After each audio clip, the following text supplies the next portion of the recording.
Divine Telugu vibes కి స్వాగతం సుస్వాగతం. Please like, share, subscribe the channel. Kausalya సుప్రజా రామ పూర్వా సంధ్యా ప్రవర్తతే. ఉత్తిష్ఠ నరశార్దూల కర్తవ్యం దైవమాన్ధికం. కౌసల్యా సుప్రజా రామ పూర్వా సంధ్యా ప్రవర్తతే. ఉత్తిష్ఠ నరశార్దూల కర్తవ్యం దైవమాన్ధికం. ఉత్తిష్ఠోత్తిష్ఠ గోవింద ఉత్తిష్ఠ గరుడధ్వజ. ఉత్తిష్ఠ కమలాకాంత త్రైలోక్యం మంగళం కురు. ఉత్తిష్ఠోత్తిష్ఠ గోవింద ఉత్తిష్ఠ గరుడధ్వజ. ఉత్తిష్ఠ కమలాకాంత త్రైలోక్యం మంగళం కురు. మాతః సమస్త జగతాం మధుకైటభారే. వక్షో విహారిణి మనోహర దివ్యమూర్తే. శ్రీస్వామి నిశ్రిత జనప్రియదానశీలే. శ్రీవేంకటేశ దయితే తవ సుప్రభాతం. మాతః సమస్త జగతాం మధుకైటభారే. వక్షో విహారిణి మనోహర దివ్యమూర్తే. శ్రీస్వామి నిశ్రిత జనప్రియదానశీలే. శ్రీవేంకటేశ దయితే తవ సుప్రభాతం. తవ సుప్రభాతమరవిందలోచనే. భవతు ప్రసన్నముఖ చంద్రమండలే. విధిశంకరేంద్రవనితాభిరర్చితే. వృషశైలనాథ దయితే దయానిధే. అత్ర్యాది సప్తర్షయః సముపాస్య సంధ్యాम्. ఆకాశ సింధు కమలాని మనోహరాణి. ఆదాయ పాదయుగమర్చయితుम् ప్రపన్నాః. శేషాద్రిశేఖర విభో తవ సుప్రభాతం. పంచాననాబ్జ భవ షణ్ముఖ వాసవాద్యాః. త్రైవిక్రమాదిచరితम् విబుధాః స్తువन्ति. భాషాపతిః పఠతి వాసర శుద్ధిమారాత్. శేషాద్రిశేఖర విభో తవ సుప్రభాతం. ఈషత్ ప్రఫుల్ల సరసీరుహనారికేల పూగద్రుమాది సుమనోహర పాలికానాం. ఆవాతి మందమనిలః సహ దివ్యగంధైః. శేషాద్రిశేఖర విభో తవ సుప్రభాతం. ఉన్మీల్య నేత్రయుగముత్తమ పంజరస్థాః. పాత్రావశిష్ట కదలీఫలపాయసాని. భుక్త్వా సలీలమథకేలిషుకాః పఠन्ति. శేషాద్రిశేఖర విభో తవ సుప్రభాతం. తంత్రీ ప్రగర్ష మధురస్వనయా విపంచ. గాయత్యనందచరితం తవ నారదోపి. భాషా సమగ్రమసత్కరచార రమ్యం. శేషాద్రిశేఖర విభో తవ సుప్రభాతం.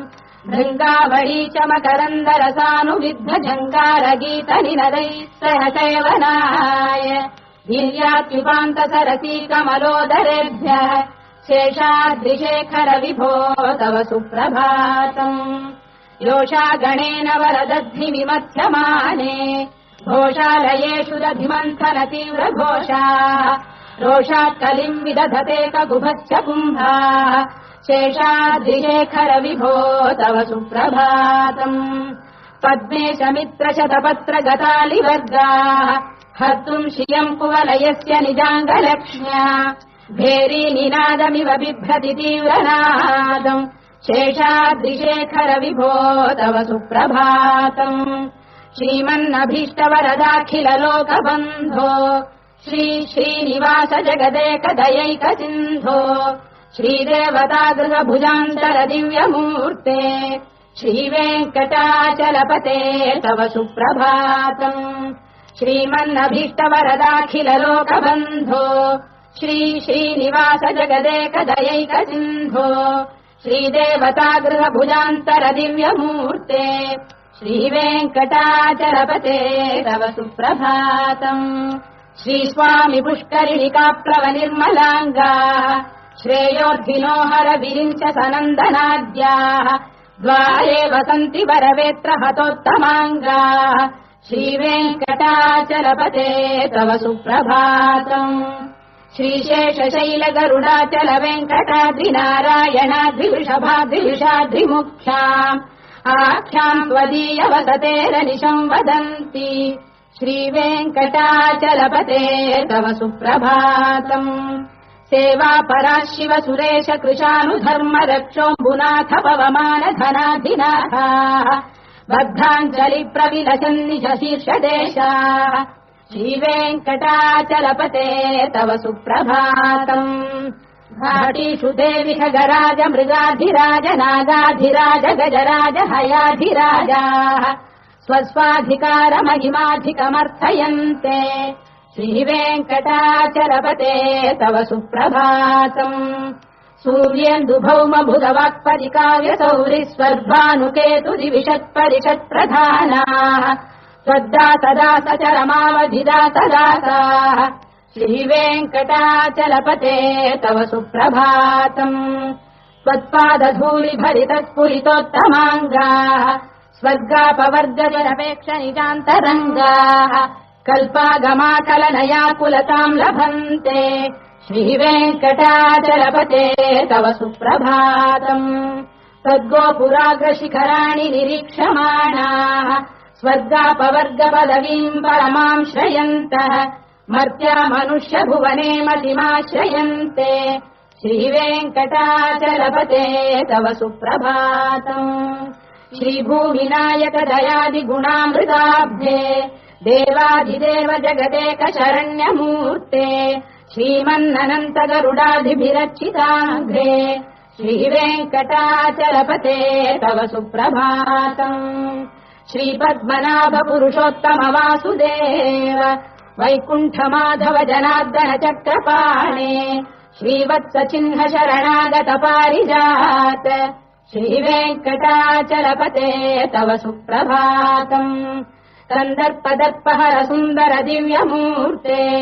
कान्ताकुजाम्बुरुह कुड्मललोल दृष्टे कल्याण निर्मल गुणाकर दिव्यकीर्ते श्रीवेङ्कटाचलपते तव सुप्रभातम् मीनाकृते कमठकोल नृसिंहवह्निम् स्वामीन् परश्वत तपोधन रामचन्द्र शेषांश रामयदुनन्दन कल्किरूप श्रीवेङ्कटाचलपते तव सुप्रभातम् एलालवङ्ग घनसार सुगन्धितीर्थम् दिव्यम् वियस्तरिति हेम घटेषु पूर्णम् धृत्वाद्य वैदिक शिखामणयः प्रहृष्टाः तिष्ठन्ति वेङ्कटपते तव सुप्रभातम् भास्वानुदेति विगचानि सरोरुहाणि सम्पूरयन्ति निनदैकगुभो विहङ्गाः श्रीवैष्णवास्ततमर्थितमङ्गलास्ते धामाश्रयन्ति तव वेङ्कट सुप्रभातम् ब्रह्मादयः सुरवराः समहर्षयस्ते सन्तः सनन्दनमुखास्तव योगिवर्याः धामान्तिके तव हि मङ्गलवस्तु हस्ताः श्रीवेङ्कटाचलपते तव सुप्रभातम् लक्ष्मीनिवास निरवद्य गुणैकसिन्धो संसारसागर समुत्तरणैकसेतो वेदान्त वेद्य निज वैभव भक्त भोग्य श्रीवेङ्कटाचलपते तव सुप्रभातम् लक्ष्मीनिवास निरवद्य गुणैकसिन्धो संसारसागर समुत्तरणैकसेतो वेदान्त वेद्य निज वैभव भक्त भोग्य श्रीवेङ्कटाचलपते तव सुप्रभातम् इत्थम् वृषाचलपतेरिह सुप्रभातम् ये मानवाः प्रतिदिनम् पठितुम् प्रवृत्ताः तेषाम् प्रभातसमये स्मृतिरङ्गभाजाम् प्रज्ञाम् परार्थसुलभाम् परमाम् प्रसूते इत्थम् वृषाचलपतेरिह सुप्रभातम् ये मानवाः प्रतिदिनम् पठितुम् प्रवृत्ताः तेषाम् प्रभातसमये स्मृतिरङ्गभाजाम् प्रज्ञाम् परार्थसुलभाम् परमाम् प्रसूते कमलाकुचूचुक कुङ्कुमतोन्नियतारुणितातुलनीलतनो कमलायतलोचन लोकपते विजयी भव वेङ्कटशैलपते कमलाकुचूचुक कुङ्कुमतोन्नियतारुणितातुलनीलतनो कमलायतलोचन लोकपते विजयी भव वेङ्कटशैलपते चतुर्मुख षण्मुख पञ्चमुख प्रमुखाखिल दैवतमौलिमणे शरणागत वत्सल सारनिधे परिपालय माम् वृषशैलपते अतिवेलतया तव दुर्विषहैरनुवेलकृतैरपराधशतैः हरितम् त्वरितम् वृषशैलपते परया कृपया परिपाहि हरे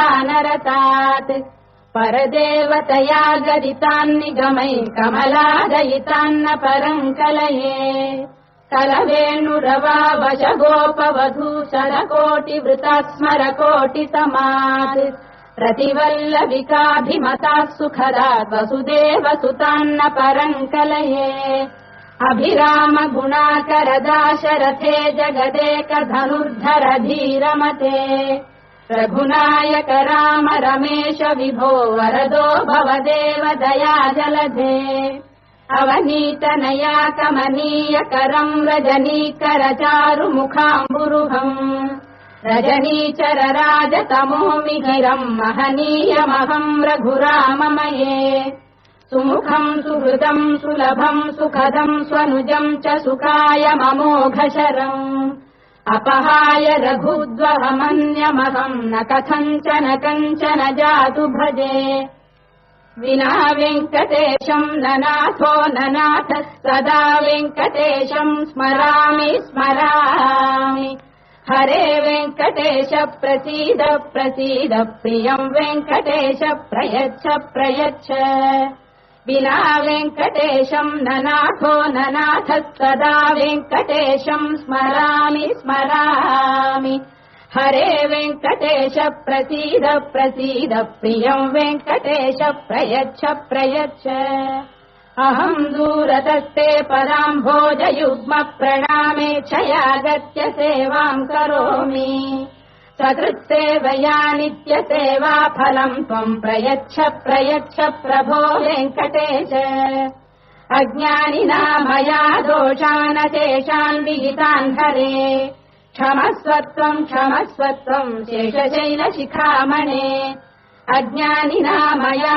दोषानशेषान् विहितान् हरे क्षमस्वत्वम् क्षमस्वत्वम् शेषशैलशिखामणे ईशानाम् जगतोऽस्य वेङ्कटपतेर्विष्णोः पराम् प्रेयसीम् तद्वक्षस्थलनित्यवातरसिकाम् तत्क्षान्तिसंवर्धिनीम् पद्मालङ्कृतपाणिपल्लवयुगाम् पद्मासनस्थाम् श्रियम् वात्सल्यादिगुणोज्ज्वलाम् भगवतीम् वन्दे जगन्मातरम् ईशानाम् जगतोऽस्य वेङ्कटपतेर्विष्णोः पराम् प्रेयसीम् तद्वक्षस्थलनित्यवासरसिकाम् तत्क्षान्तिसंवर्धिनीम् पद्मालङ्कृतपाणिपल्लवयुगाम् पद्मासनस्थाम् श्रियम् वात्सल्यादिगुणोज्ज्वलाम् भगवतीम् वन्दे जगन्मातरम् श्रीमन्कृपाजलनिधे कृत सर्वलोक सर्वज्ञ शक्तनतवत्सल सर्वशेषिन्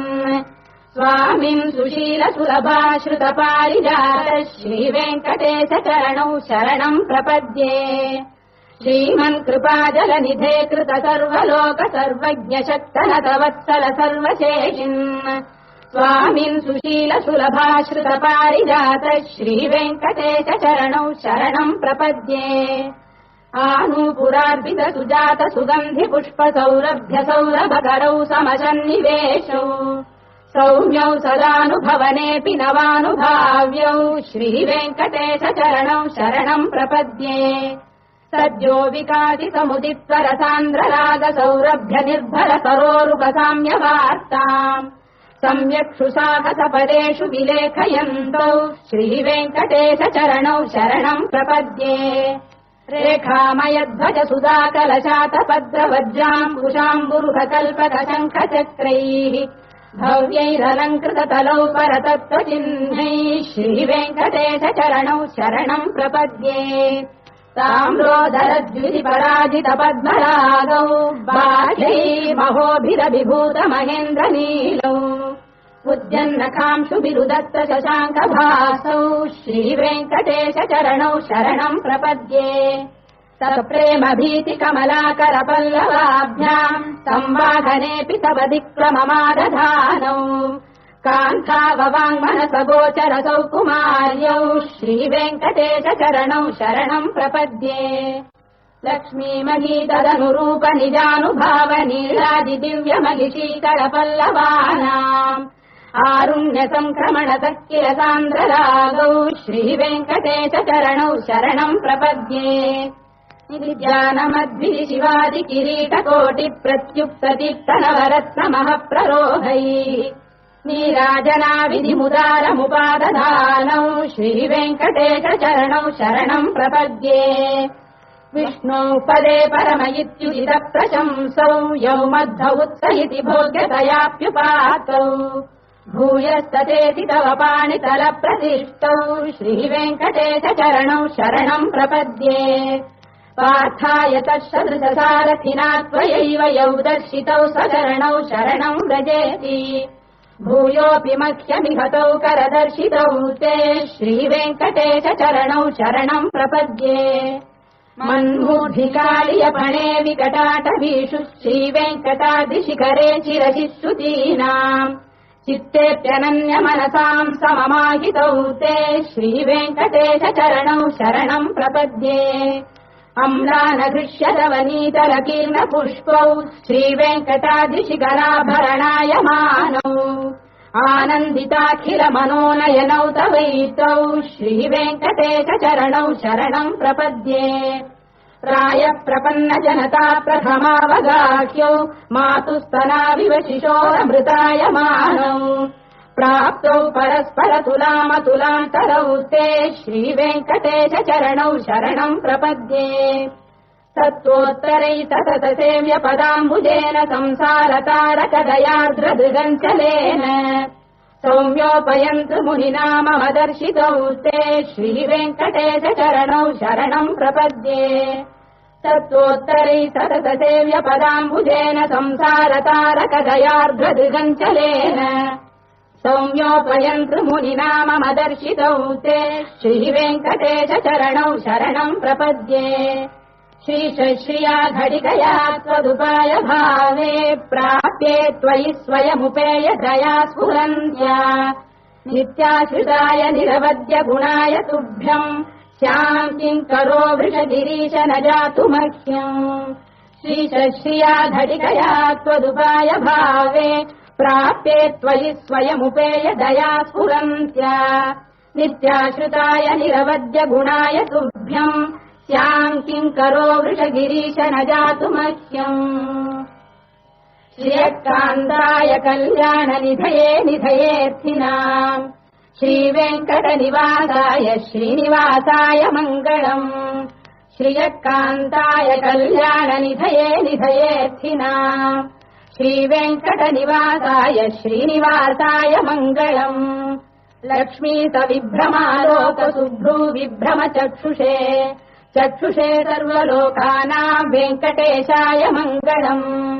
श्रीवेङ्कटाद्रिशृङ्गाद्रमङ्गलाभरणाङ्गये मङ्गलानाम् निवासाय श्रीनिवासाय मङ्गलम् सर्वावयव सौन्दर्य सम्पदा सर्वचेतसाम् सदा सम्मोहनायास्तु वेङ्कटेशाय मङ्गलम् नित्याय निरवध्याय सत्यानन्दचिदात्मने सर्वान्तरात्मने श्रीमद्वेङ्कटेशाय मङ्गलम् स्वदः सर्वविदे सर्वशक्तये सर्वशेषिणे सुलभाय सुशीलाय वेङ्कटेशाय मङ्गलम् परस्मै ब्रह्मणे पूर्णकामाय परमात्मने प्रयुञ्जे परतत्त्वाय वेङ्कटेशाय मङ्गलम् आकालतत्त्वमशान्तमात्मनामनुपश्यताम् अतृप्यमृतरूपाय वेङ्कटेशाय मङ्गलम् प्रायस्वचरणौ पुंसाम् शरण्यत्वेन पाणिना कृपयाधिशते श्रीमद्वेङ्कटेशाय मङ्गलम् दयामृततरङ्गिण्यास्तरङ्गैरिव शीतलैः अभाङ्गैः सिञ्चते विश्वम् वेङ्कटेशाय मङ्गलम् श्रद्भूषाम्बरहेतीनाम् सुषमावसमूर्तये सर्वार्तिशमनायास्तु वेङ्कटेशाय मङ्गलम् श्रीवैकुण्ठविरक्ताय स्वामि पुष्करिणीतटे रमया रममाणाय वेङ्कटेशाय मङ्गलम् श्रीवैकुण्ठविरक्ताय स्वामि पुष्करिणीतटे रमया रममाणाय वेङ्कटेशाय मङ्गलम् श्रीमत्सुन्दरजामातृमुनिमानसवासिने